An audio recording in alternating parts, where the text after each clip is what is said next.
The tragedy in Macbeth has been a very popular text for literature teachers. However, with this year's virtual academy, educators have had to adapt the way they teach the content while still keeping the magic of breaking down the text alive.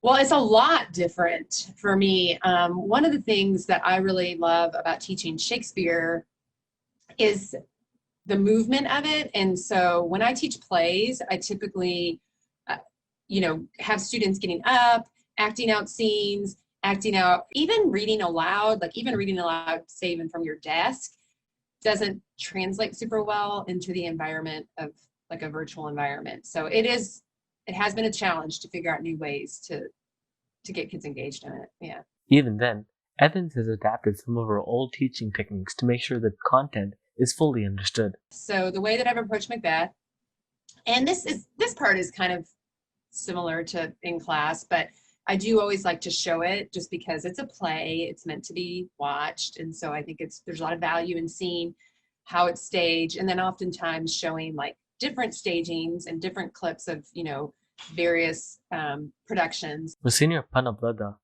the biggest difference is the level of interaction. I'm not sure it would be too different. Like, obviously, there's less need for interaction. Like, people don't feel the need to, like, turn on their cameras or just be more present or like appear present.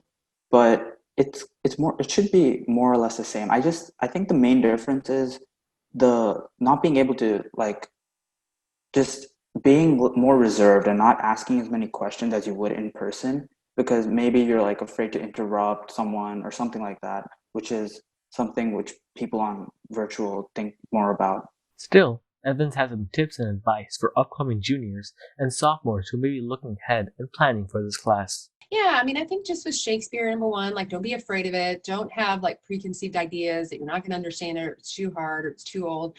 I would say try to read it. It's almost like studying a foreign language. If you don't try to read it for yourself and you just rely on like a No Fear Shakespeare or a translation, you're missing the beauty of it. And so, but that you just take the time with it to because the more you read it, you find it's not that hard to read, and then it's really rewarding.